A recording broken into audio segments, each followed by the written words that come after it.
My name is Judith Lee, and I am a teacher. I teach people who are deaf and dumb, and I teach them by lip reading. When people say a word, they all move their lips the same way, so if you watch them carefully, you know what they are saying. My father was one of the first people to teach lip reading. My mother was deaf, but she could lip read, so lip reading has always been part of my life. And because I have always been able to do it, I was able to play a part in the adventure I am going to tell you about. I was 13 years old when it happened. My mother and father were visiting another country, and I was staying in a small village in a cottage which we owned. Mrs. Dixon, our servant, was staying there with me. I was returning home by train one day after a visit to some friends. There were two people sitting opposite me, a man and a woman.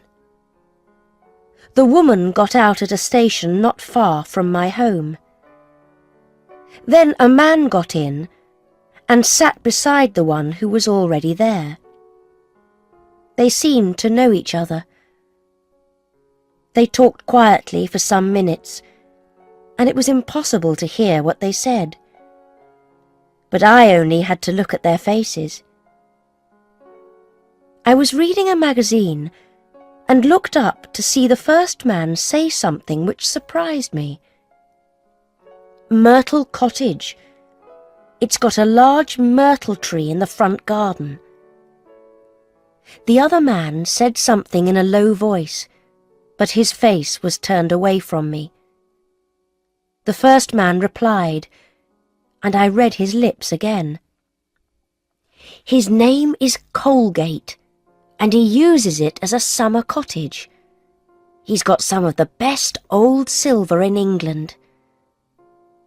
The other man shook his head and turned so I could see his face. I saw him say, "Old silver is no better than new. You can only melt it." The first man's face became red. "Only melt it? Don't be stupid. I can sell old silver at good prices. And that silver in Myrtle Cottage must be worth more than £1,000. There's a silver salt cellar worth at least 100. The other man looked at me while I was watching his friend speak. He had fair hair and blue eyes. "That child is watching us," he whispered. "Be careful." The look in those blue eyes began to frighten me. The first man said, "Let her watch. She can't hear us." I was alone with them, and I was quite small, so I looked back at my magazine instead of watching the rest of their conversation. I knew Myrtle Cottage because it was not very far from our own cottage, and I knew Mr. Colgate and about his old silver. I knew the silver salt cellar the two men spoke about, and wondered why they were interested in it. I was very young. I did not think, these two men who speak in whispers may not be honest. They both got out at the station before our village. After tea that evening, I went for a walk without telling Mrs. Dixon. My walk took me past Myrtle Cottage. It was small, and there were no other houses near it. I knew that Mr. Colgate was away, but when I went into the garden, I saw that the front room window was open. I looked inside. What I saw surprised me very much. In the room was the first man from the train. All of Mr. Colgate's silver was on the table in front of him, and he was holding the silver salt cellar.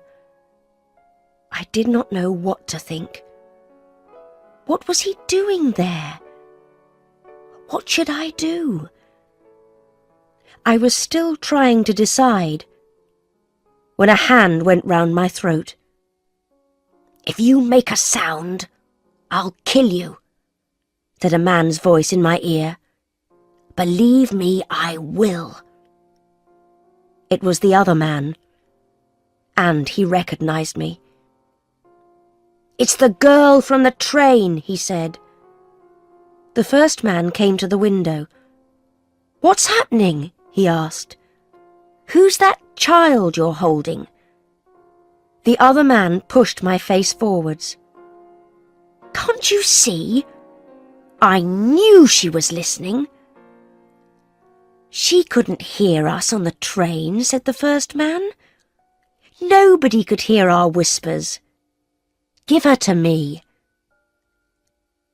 I was passed through the window, and now it was his hands that went round my throat. "Who are you?" he wanted to know. "If you scream, I'll pull your head right off you." I did not move or speak. "Cut her throat," said the other man, and took a long, terrible-looking knife with a silver handle from the table. "Wait," said his friend. He took a piece of rope from his bag. Then he pushed me into a chair and tied the rope around my arms and legs. They also tied something across my mouth to stop me speaking. The man with the blue eyes moved towards me with the knife. I was sure he was going to cut my throat. But he took my long hair in one hand, and with that terrible knife, he cut all of it from my head. I was more angry than I thought possible. I wanted to take that knife and push it into him. My long hair was more valuable to me than almost anything. Not because of my own love of it, but because my mother loved it.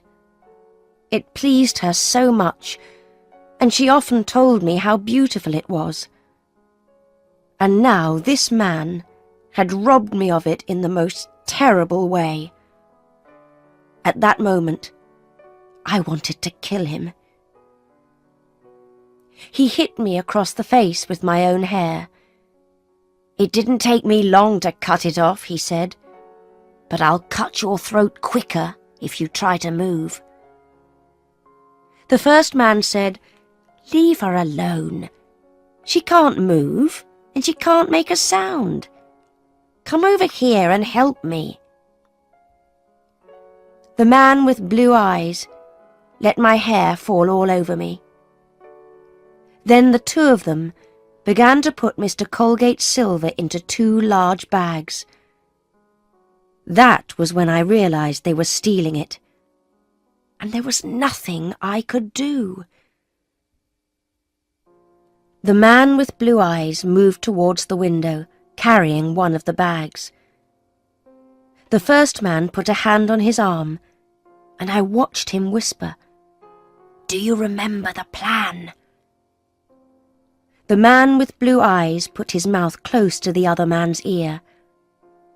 I watched his lips as he said, "Cotterell, Cloakroom, Victoria Station, Brighton Railway." I knew the words were important and promised myself that I would not forget them. He got out of the window and his bag was passed to him. He turned towards me and said, "Sorry I can't take a piece of your hair. Perhaps I'll come back for some later." Then he went, and anger burned inside me. His friend did not look at me. He took his bag and went out through the door. I don't know what happened to him afterwards. I was left alone all through that night. I was not afraid, but the rope hurt my arms and legs. I repeated the words: Cotterill, Cloakroom, Victoria Station, Brighton Railway. I was sure they were important. I did not sleep that night. Day came, and I wondered what Mrs. Dixon was doing. Was she looking for me? I had some friends who lived 3 or 4 miles away.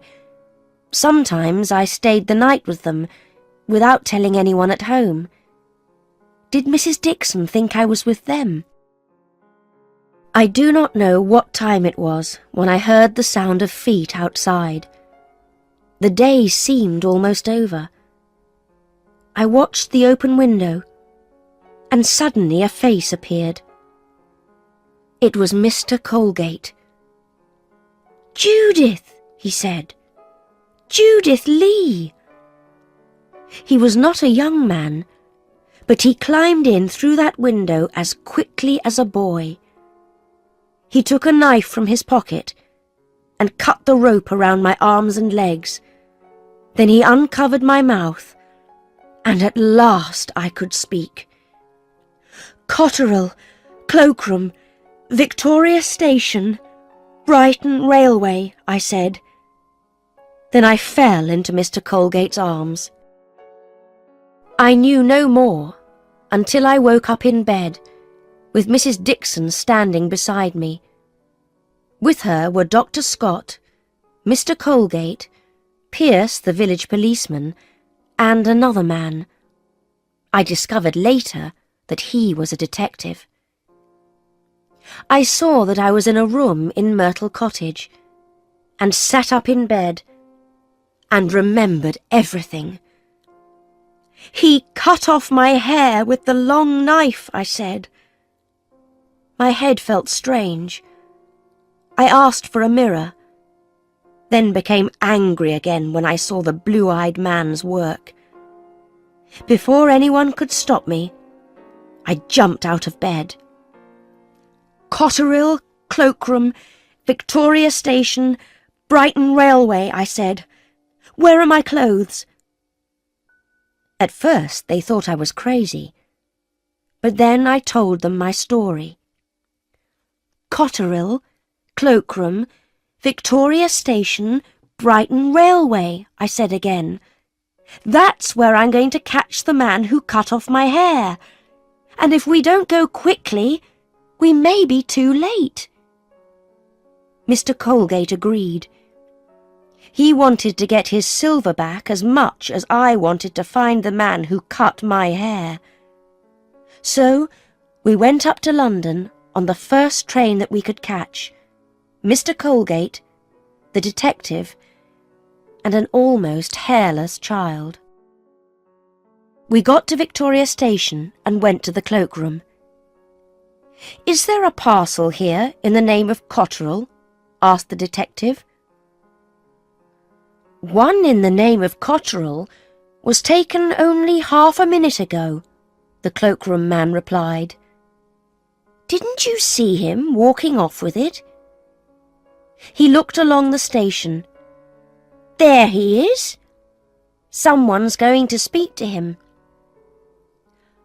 I saw a man carrying a parcel, and I saw the man who was going to speak to him. "It's the man who cut my hair!" I shouted, and ran towards him as fast as I could go. He looked round and saw me, and quickly realized who I was. He whispered to the man with the parcel before running away. I saw clearly what he said.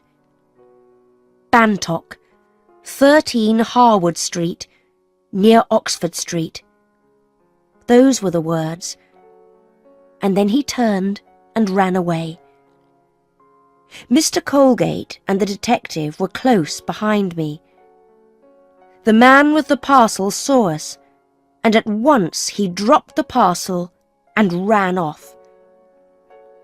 We did not catch him, or the man who cut my hair. The station was full of people coming off a train, which made it easy for both men to escape. But we got the parcel. It was not big enough to contain Mr. Colgate's silver, we realised that. But it did contain a much bigger surprise. Jewels. A London detective was sent for. He looked at the jewels and said, "These are the Duchess of Datchet's jewels. The police all over Europe are looking for them." The man from the cloakroom was with us. "That parcel has been with us for nearly a month," he said. "The person who took it out paid for 27 days. "I wish I could catch him," said the London detective. "I have a word or two that I want to say to him." "I think I know where you can find him," I said. "Bantock, 13 Harwood Street, near Oxford Street." "Who is Bantock?" the detective asked.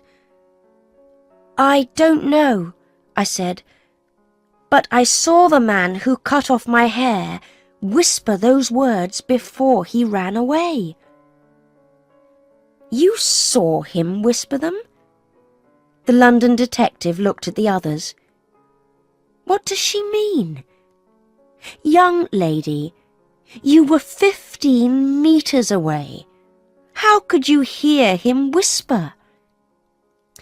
"I didn't say I heard him whisper," I replied. "I said I saw him. I don't need to hear to know what a person is saying." "Judith is an excellent lip reader," said Mr. Colgate. He explained, but the others found it hard to believe. "So what did you see him whisper?" asked the detective. "I'll tell you, if I can come with you," I said. The detective laughed. He seemed to think that I was amusing, but I don't know why. He did not understand how angry I was about my hair. "All right," he said. "You can come. Now tell me what you saw him whisper." So I told him again, and he wrote it down. "I know Harwood Street, but I don't know Mr. Bantock," he said. "First, I'll send a message for some help. Then we'll go and visit Mr. Bantock, if there is a Mr. Bantock." The four of us went in a taxi, the two detectives, Mr. Colgate and I. After a while, the taxi stopped on the corner of a street. "This is Harwood Street," said the London detective. "We can walk the rest of the way. We don't want a taxi to stop outside the door. They may guess who we are." It was a street full of shops. The shop at number 13 sold jewels and other less valuable things. The name Bantock was over the top of the window. As we reached the shop, a taxi stopped outside it, and 5 men got out. The London detective recognised them and did not look pleased. "Now our visit won't be a surprise," he said. "Come on, let's go in quickly." And we went in, the detective first and me behind him. There were 2 young men standing close together at the other side of the shop. When they saw us, I saw one whisper, "They're detectives! Ring the alarm bell!" "He's going to ring the alarm bell!" I shouted. The men from the other taxi were also detectives. They came in quickly and held each of the 2 young men. There was a door at the end of the shop, which the London detective opened. "Stairs," he said. "We'll go up. You men wait here until you're wanted." I followed him up the stairs. At the top were 2 more doors. I could hear voices coming from behind one of them. The London detective went towards it. He opened the door and went in, and I was close behind him. There were several men in there, but I was only interested in one. He was standing the other side of a table. "That's the man who cut off my hair!" I cried. He seemed at first like a man who had seen a ghost, but then he said, "I wish I had cut your throat." The police caught all the thieves. They were wanted all over the world for other robberies. Mr. Colgate got his silver back. Mr. Bantock, who owned the shop, was someone who bought and sold stolen jewels. He and all the other men in that room were sent to prison. It took many years for my hair to grow long again, and it never grew as long as before. Each time I looked into a mirror, some of my anger returned. But the man who cut my hair was stupid. Before he cut it, the rope hurt me badly, and I wasn't interested in what he and his friend were doing or saying. But after he cut it, I was very angry indeed, and so I watched every move which they and their lips made. Thank you for watching. Please like, share, subscribe for more videos. Press the bell icon and select all to get notifications.